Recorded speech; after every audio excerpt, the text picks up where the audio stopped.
Hello साथियों, स्वागत है आप सभी का ड्रीमपुर एग्जाम स्टडी प्लेटफॉर्म पर। साथियों, आज हम इस वीडियो में देखने वाले हैं बाल विकास के टॉप 20 प्रश्न। साथियों, ये भूचाल सीरीज का पार्ट 26 होने वाला है। साथियों, वीडियो को शुरू करने से पहले आपसे एक निवेदन है कि यदि आप हमारे चैनल ड्रीमपुर एग्जाम स्टडी पर नए हैं और आपने अभी तक हमारे चैनल को सब्सक्राइब नहीं किया तो चैनल को कर लीजिए सब्सक्राइब और साथ में बनी बेल आइकन जरूर दबा लीजिए ताकि जब भी हम अगला वीडियो अपलोड करें आप तक नोटिफिकेशन सबसे पहले पहुंच जाए। चलिए साथियों, वीडियो को शुरू करते हैं। ये साथियों आज का पहला क्वेश्चन, पियाजे की कौन सी अवस्था जीन पियाजे की कौन सी अवस्था का संबंध अमूर्त एवं तार्किक चिंतन से है? संवेदी गामक अवस्था, पूर्व संक्रियात्मक अवस्था, अमूर्त संक्रियात्मक अवस्था या मूर्त संक्रियात्मक अवस्था? बताइए साथियों, इस क्वेश्चन का सही आंसर क्या हो जाएगा।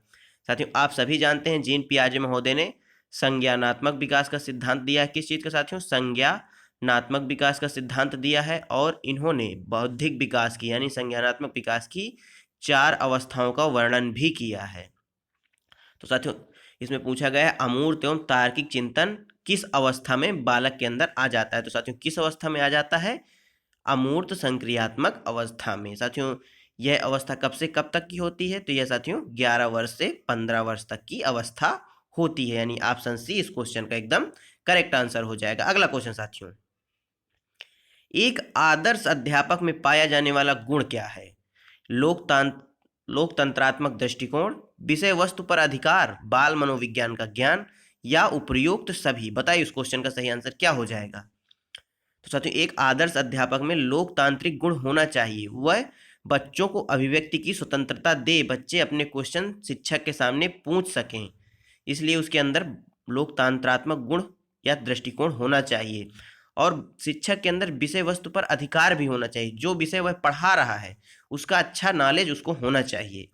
और शिक्षक के अंदर बाल मनोविज्ञान का ज्ञान भी होना चाहिए, यानी शिक्षक को बाल मनोविज्ञान का ज्ञान भी होना चाहिए जिससे वह बच्चों को समझ सके, बच्चों के प्रश्नों को समझ सके, उनके दृष्टिकोणों को समझ सके। तो इस क्वेश्चन का सही आंसर ऑप्शन डी हो जाएगा, यानी एक आदर्श अध्यापक के अंदर लोकतंत्रात्मक, विषय वस्तु पर अधिकार और बाल मनोविज्ञान का ज्ञान, ये सभी गुण होने चाहिए, यानी ऑप्शन डी करेक्ट आंसर। अगला क्वेश्चन साथियों, सीखने में प्रेरणा का स्थान अत्यंत महत्वपूर्ण है क्योंकि इससे बालकों में व्यक्तिगत विभिन्नताओं में कमी होती है, शारीरिक विकास होता है, अनुशासन की भावना का विकास होता है, सामाजिक गुण सीमित रहते हैं। बताइए इस क्वेश्चन का सही आंसर।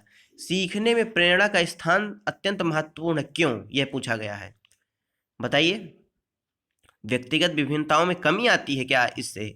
सीखने में यदि प्रेरणा है बालक के अंदर तो क्या इससे उसके व्यक्तिगत विभिन्नताओं में कमी आएगी, या शारीरिक विकास होगा, या अनुशासन की भावना का विकास होगा, या सामाजिक गुण सीमित हो जाएंगे? बताइए। तो साथियों, यदि प्रेरणा आएगी सीखने में तो सामाजिक गुण सीमित नहीं होंगे बल्कि बढ़ जाएंगे, यानी ऑप्शन डी इस क्वेश्चन का सही आंसर नहीं होगा। शारीरिक विकास का प्रेरणा से कोई संबंध नहीं है, ये भी नहीं होगा। व्यक्तिगत विभिन्नताओं में कमी आएगी, बिल्कुल नहीं आएगी कमी, बल्कि इस क्वेश्चन का सही आंसर क्या हो जाएगा? अनुशासन की भावना का विकास होगा। साथियों, यदि सीखने के अंदर बालक के अंदर प्रेरणा होगी कि मुझे यह सीखना है तो अनुशासन में रहकर उस चीज को सीखेगा, समझेगा और उसके बारे में नॉलेज प्राप्त करेगा, यानी ऑप्शन सी इस क्वेश्चन का करेक्ट आंसर हो जाएगा। अगला क्वेश्चन, प्रभावी और स्थायी शिक्षण ग्रहण के लिए विद्यार्थी के पास होना चाहिए केवल शिक्षा प्राप्त करने के अवसर होना चाहिए, योग्यता और अभिप्रेरणा का वांछित स्तर होना चाहिए, या केवल उपयुक्त बौद्धिक स्तर होना चाहिए, या केवल सीखने की योग्यता होना चाहिए? बताइए इस क्वेश्चन का सही आंसर क्या हो जाएगा। तो साथियों, केवल शिक्षा प्राप्त करने के अवसर, ये केवल एक निगेटिव वर्ड है, केवल केवल ये तीनों निगेटिव वर्ड है, ये तीनों ऑप्शन नहीं होंगे, यानी ऑप्शन बी होगा इस क्वेश्चन का सही आंसर। बालक के अंदर स्थायी शिक्षा ग्रहण करने के लिए योग्यता और अभिप्रेरणा का एक वांछित स्तर का होना बहुत ही आवश्यक है, यानी ऑप्शन बी करेक्ट आंसर। अगला क्वेश्चन, सीखने की प्रक्रिया में निम्न में से कौन सा सबसे ज्यादा महत्वपूर्ण है? साथियों, इसमें पूछा गया सीखने की प्रक्रिया में सबसे ज्यादा महत्वपूर्ण क्या है? बच्चे की आनुवंशिकता, सीखने की शैली, या बच्चों का परीक्षा परिणाम, बच्चे की या आर्थिक स्थिति? बताइए साथियों इस क्वेश्चन का सही आंसर। साथियों, सीखने की प्रक्रिया में आर्थिक स्थिति का कोई विशेष योगदान नहीं होता, यानी ऑप्शन डी नहीं होगा। साथियों, बच्चों का परीक्षा परिणाम, इसका भी सीखने की प्रक्रिया से कोई खास लेना देना नहीं, हालांकि परीक्षा के परिणाम से थोड़ा मोटिवेशन मिलता है यदि अच्छा परिणाम आया, लेकिन कोई इतना विशेष या महत्वपूर्ण योगदान नहीं होता। बच्चे की आनुवांशिकता का सीखने की प्रक्रिया से कोई लेना देना नहीं है, परंतु सीखने की शैली एक महत्वपूर्ण भूमिका निभाती है सीखने की प्रक्रिया में, यानी ऑप्शन बी करेक्ट आंसर हो जाएगा। अगला क्वेश्चन, छात्रों को ठीक, शाबाश, बहुत अच्छा कहना क्या है? एक प्रकार का शाब्दिक पुनर्वलन है, एक प्रकार का अशाब्दिक पुनर्वलन है, या सकारात्मक शाब्दिक पुनर्वलन है, या नकारात्मक शाब्दिक पुनर्वलन है? बताइए इस क्वेश्चन का सही आंसर। आप किसी छात्र को कहेंगे बहुत अच्छा, आपने बहुत अच्छा कार्य किया, शाबाश, वेरी गुड, तो उसके अंदर क्या आएगा साथियों? पुनर्वलन आएगा, यानी अच्छा पुनर्वलन, पॉजिटिव पुनर्वलन आएगा। तो यह कैसा हुआ? शाब्दिक पुनर्वलन, सकारात्मक शाब्दिक पुनर्वलन, यानी ऑप्शन सी इस क्वेश्चन का करेक्ट आंसर हो जाएगा। नकारात्मक शाब्दिक पुनर्वलन साथियों क्या होता है? बच्चे को डांटना कि ये तुमने क्या कर दिया, ऐसा आप नहीं करना चाहिए था तुमको, ये नकारात्मक पुनर्वलन हो गए। इससे बच्चे के अंदर डिमोटिवेशन आएगा, इसको पुनर्वलन कह भी नहीं सकते आप। तो इस क्वेश्चन का जो सही आंसर हो जाएगा वह ऑप्शन सी हो जाएगा। अगला क्वेश्चन साथियों, शिक्षण के क्रियात्मक उद्देश्यों को पूरा करने के लिए पाठ्यक्रम में किस पर जोर दिया जाता है? साथियों जो शिक्षण है इसके क्रियात्मक उद्देश्यों को पूरा करने के लिए, यानी क्रिया से संबंधित है, तो साथियों किस पर जोर दिया जाएगा? सिद्धांत की अवधारणा पर जोर दिया जाएगा, क्रिया एवं प्रयोग पर जोर दिया जाएगा, या विद्यालय प्रबंधन पर जोर दिया जाएगा, या इनमें से किसी पर जोर नहीं दिया जाएगा? बताइए इस क्वेश्चन का सही आंसर क्या हो जाएगा?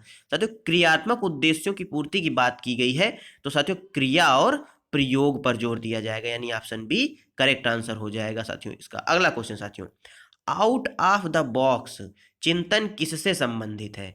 क्या साथियों आउट ऑफ द बॉक्स किससे संबंधित? अनुकूलन चिंतन से, स्मृति आधारित चिंतन से, अपसारी चिंतन से, या अभिसारी चिंतन से? बताइए इस क्वेश्चन का सही आंसर साथियों क्या होने वाला है? आउट ऑफ द बॉक्स चिंतन, बॉक्स किस चिंतन से संबंधित है? तो साथियों यह अपसारी चिंतन से संबंधित है। साथियों अपसारी चिंतन का गुण सृजनात्मक बालकों में पाया जाता है। किन में साथियों? सृजनात्मक बालकों में पाया जाता है। परंतु साथियों ये जरूरी नहीं है कि जो अपसारी चिंतन कर सकता है वह सृजनात्मक भी हो, परंतु सृजनात्मक बालकों में अपसारी चिंतन का गुण पाया जाता है। ऑप्शन सी इस क्वेश्चन का करेक्ट आंसर। अगला क्वेश्चन, बच्चों को शाब्दिक और गैर शाब्दिक दंड देने का परिणाम क्या हो सकता है? उन्हें कार्य करने के लिए प्रेरित करना, बच्चे की छवि की सुरक्षा करना, उनके अंकों में सुधार करना, या उनके स्वयं के प्रति अवधारणा को ठेस पहुंचाना? बताइए साथियों बच्चों को शाब्दिक या गैर शाब्दिक दंड देने का परिणाम क्या हो सकता है? इस क्वेश्चन का सही आंसर आपके हिसाब से क्या होने वाला है? तो साथियों इस क्वेश्चन का सही आंसर क्या हो जाएगा? उनके स्वयं के प्रति अवधारणा को ठेस पहुंचाना। कैसे साथियों? आप बच्चे को शाब्दिक या गैर शाब्दिक दंड देंगे तो उसके अंदर जो मोटिवेशन है किसी चीज को करने के लिए, या जो भावना बना रखी कि ये मैं कर सकता हूं, उस दंड के बाद उसकी अंतर आत्मा यानी उसकी जो अवधारणा बनी हुई है अपने प्रति वह धूमिल होती चली जाएगी, कमजोर होती चली जाएगी, यानी उसको ठेस पहुंचेगी, यानी ऑप्शन डी इस क्वेश्चन का करेक्ट आंसर हो जाएगा। अगला क्वेश्चन, आनुवांशिकता को डॉट डॉट सामाजिक संरचना माना जाता है? गत्यात्मक, स्थिर, प्राथमिक, या गौण? बताइए इस क्वेश्चन का सही आंसर। आनुवांशिकता को सामाजिक संरचना, कैसी सामाजिक संरचना माना जा सकता है? क्या गत्यात्मक है, प्राथमिक है, गौण है, या स्थिर है? बताइए इस क्वेश्चन का सही आंसर। तो साथियों यह स्थिर सामाजिक संरचना है, यानी ऑप्शन बी इस क्वेश्चन का करेक्ट आंसर हो जाएगा। अगला क्वेश्चन, बच्चे के संज्ञानात्मक विकास हेतु उत्तम स्थान है? खेल का मैदान, सभागार, घर, विद्यालय एवं कक्षा का वातावरण? बताइए इस क्वेश्चन का सही आंसर। साथियों खेल के मैदान में बच्चे का सर्वाधिक समाजीकरण होता है। क्या होता है? समाजीकरण। यदि क्वेश्चन पूछ लेता है कि बच्चे के समाजीकरण के हेतु उत्तम स्थान, तो साथियों खेल का मैदान इसका आंसर हो जाएगा। परंतु यहां पर पूछा है संज्ञानात्मक विकास हेतु, तो संज्ञानात्मक विकास हेतु विद्यालय एवं कक्षा का वातावरण एक उत्तम स्थान होगा। साथियों घर जो है यह बच्चे के समाजीकरण का प्राथमिक क्या है साथियों? प्राथमिक संस्था है बच्चे के समाजीकरण की। इस क्वेश्चन का सही आंसर ऑप्शन डी हो जाएगा। अगला क्वेश्चन, निम्न में से कौन सा कथन शिक्षण के बारे में सत्य नहीं है? साथियों नहीं पूछा है इसमें। शिक्षण में सुधार किया जा सकता है, शिक्षण औपचारिक एवं अनौपचारिक दोनों रूप से होता है, शिक्षण विज्ञान के साथ साथ कला भी है। बताइए साथियों इस क्वेश्चन का सही आंसर। तो साथियों शिक्षण विज्ञान के साथ कला भी है, ये बिल्कुल सही बात है। शिक्षण औपचारिक और अनौपचारिक दोनों रूप से होता है, बिल्कुल सही बात है। शिक्षण में सुधार किया जा सकता है, बिल्कुल किया जा सकता है साथियों। बालक जिस प्रकार से समझे हम अपने शिक्षण में वैसा परिवर्तन कर सकते हैं। कोई गलतियां तो हम अपने शिक्षण में सुधार कर सकते हैं, परंतु साथियों शिक्षण केवल निर्देश नहीं है, केवल निर्देश देने का अर्थ शिक्षण नहीं है। यानी इस क्वेश्चन का सही आंसर ऑप्शन डी हो जाएगा। अगला क्वेश्चन, सृजनात्मक बालक में निम्न में से कौन सा गुण नहीं पाया जाता? खोज पूर्व प्रवृत्ति, अच्छी अंतर्दृष्टि, क्रियाशीलता या सीमित रुचियां। बताइए इस क्वेश्चन का सही आंसर। सृजनात्मक बालक में कौन सा गुण नहीं पाया जाता साथियों? सृजनात्मक बालक है तो खोजने की प्रवृत्ति उसमें होती है, अच्छी अंतर्दृष्टि भी होती है और वह कार्य भी करता है यानी क्रियाशील भी होता है, परंतु उसकी रुचियां सीमित नहीं होंगी। इसका मतलब इस क्वेश्चन का सही आंसर ऑप्शन डी हो जाएगा। अगला क्वेश्चन, यदि कोई छात्र असामाजिक व्यवहार का प्रदर्शन कर रहा हो तो शिक्षक को क्या करना चाहिए? छात्र को शारीरिक दंड देना चाहिए, उसके व्यवहार का कारण जानना चाहिए, उसे उपदेश देना चाहिए, उसे कक्षा से बाहर कर देना चाहिए। बताइए साथियों, एक छात्र है आपकी कक्षा में, वो असामाजिक व्यवहार का प्रदर्शन कर रहा है, तो आप शिक्षक के रूप में क्या करेंगे? क्या उसे दंड देंगे या उसके व्यवहार का कारण जानना चाहेंगे या सिर्फ उपदेश दे देंगे या उसे कक्षा से सीधे बाहर कर देंगे? आप क्या करेंगे एक शिक्षक के रूप में? तो साथियों आप शिक्षक के रूप में क्या करेंगे? उसके व्यवहार का कारण जानने का प्रयास करेंगे, यानी ऑप्शन बी करेक्ट आंसर। अगला क्वेश्चन, किसी भी बालक के मानसिक रूप से अस्वस्थ होने का कारण क्या हो सकता है? परिवार का वातावरण, कक्षा का वातावरण, पास पड़ोस का वातावरण या उपयुक्त सभी। बताइए इस क्वेश्चन का सही आंसर क्या हो जाएगा? तो साथियों यदि परिवार का वातावरण अच्छा नहीं है, लड़ाई झगड़े वाला है या एक तरह से कहें विच्छेदित परिवार है, तलाकशुदा परिवार है, तो वहां पर भी बच्चे का मानसिक स्वास्थ्य बिगड़ेगा। यदि कक्षा का वातावरण भी अच्छा नहीं है, बच्चे को सपोर्ट नहीं मिल रहा कक्षा में, उसकी बात बात पर उसकी निंदा की जा रही है, उसको डांटा जा रहा है, तो भी उसका मानसिक स्वास्थ्य खराब हो जाएगा। यदि आस पड़ोस भी अच्छा नहीं है तो इसका भी बहुत ही गहन प्रभाव पड़ता है बालक के मानसिक स्वास्थ्य पर। यानी इस क्वेश्चन का सही आंसर ऑप्शन डी एकदम करेक्ट हो जाएगा। अगला क्वेश्चन, बालक में अपराधी के विकसित होने का मुख्य कारण क्या हो सकता है? अनुशासनहीनता, परिवार का वातावरण, आर्थिक प्रभाव या दोषपूर्ण पाठ्यक्रम। बताइए साथियों, मुख्य कारण पूछा है तो साथियों मुख्य कारण परिवार का वातावरण हो जाएगा, यानी ऑप्शन ए करेक्ट आंसर। अगला क्वेश्चन, पियाजे के अनुसार मूर्त संक्रियाओं का स्तर किस अवधि में घटित होता है? जन्म से 2 वर्ष पूर्व, माफ करिएगा, जन्म से 2 वर्ष, 2 से 7 वर्ष, 7 से 11 वर्ष या 11 से 15 वर्ष। इसमें साथियों मूर्त संक्रियात्मक अवस्था का स्तर का अवधि पूछा है, यानी जन्म मतलब एक तरह से कह सकते हैं उसकी आयु वर्ग पूछा है। आप सभी जानते हैं पियाजे ने संज्ञानात्मक विकास का सिद्धांत दिया। किसका साथियों? संज्ञानात्मक विकास का सिद्धांत दिया है और इन्होंने इसकी 4 अवस्थाएं भी बताई हैं। और 4 अवस्थाएं कौन कौन सी हैं साथियों? पहली है संवेदी गामक अवस्था, जिसका जन्म से 2 वर्ष तक आयु वर्ग होता है।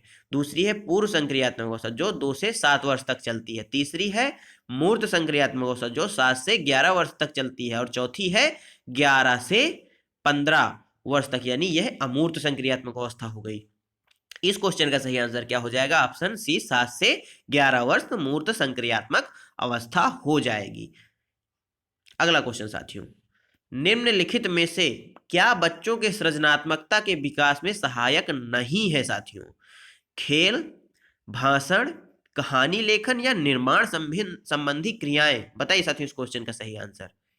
साथियों यदि बालक का सृजनात्मक विकास करना है तो उसको खेल खेलने देना चाहिए। खेल से भी सृजनात्मकता का विकास होता है। यदि आप कहानी लेखन कहेंगे तो वह अपने प्रकार से कहानी लिखेगा, अपनी सृजनात्मकता का प्रदर्शन करेगा और निर्माण संबंधी प्रक्रियाओं में भी वह महत्वपूर्ण योगदान देगा और उसका सृजनात्मकता का विकास भी होगा, परंतु भाषण से उसका सृजनात्मक विकास नहीं होगा। यानी ऑप्शन बी इस क्वेश्चन का करेक्ट आंसर हो जाएगा। साथियों सृजनात्मकता के गुण यदि पूछे आपसे तो कौन कौन से हैं साथियों? नवीनता होती है, इसमें सृजनात्मकता में नवीनता होती है और साथियों मौलिकता होती है। क्या साथियों? मौलिकता का गुण पाया जाता है और साथियों इसमें लचीलापन होता है। क्या साथियों? लचीलेपन का गुण पाया जाता है। किसका?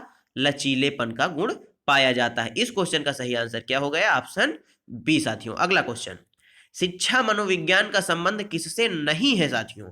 मानव व्यवहार के अध्ययन से, मानसिक क्रियाओं के अध्ययन से, सीखने के विकास का अध्ययन, सीखने के तरीकों का अध्ययन से, या संचार माध्यमों के अध्ययन से। शिक्षा मनोविज्ञान का संबंध किससे नहीं है? साथियों, शिक्षा मनोविज्ञान में आप मानव का अध्ययन करते हैं, मानसिक क्रियाओं का भी अध्ययन करते हैं और सीखने के तरीकों का भी अध्ययन करते हैं, परंतु संचार माध्यमों का अध्ययन नहीं करते। यानी ऑप्शन डी करेक्ट आंसर इस क्वेश्चन का हो जाएगा। अगला क्वेश्चन, सीखने की प्रक्रिया में शिक्षक की भूमिका होनी चाहिए किसकी? सुगमकर्ता के रूप में, अनुदेशनकर्ता के रूप में, प्रशिक्षक के रूप में, या नियंत्रणकर्ता के रूप में? बताइए साथियों इस क्वेश्चन का सही आंसर। क्या साथियों शिक्षा का काम कक्षा को नियंत्रित करना है, या बच्चों पर नियंत्रण करना है, या अनुदेश देना है, या सुगम करना है, या प्रशिक्षक के रूप में? बताइए। तो साथियों सुगमकर्ता के रूप में एक शिक्षक की भूमिका होनी चाहिए, यानी ऑप्शन ए एकदम करेक्ट आंसर हो जाएगा। अगला क्वेश्चन साथियों आज के क्वेश्चन 20 पूरे होते हैं। आपने 20 में से कितने सही किए हमें कमेंट बॉक्स में जरूर बताइएगा। मिलते हैं साथियों आपसे अगले वीडियो में। तब तक के लिए जय हिंद, जय भारत। अपना और अपनों का ख्याल रखिए, सभी का सम्मान करिए।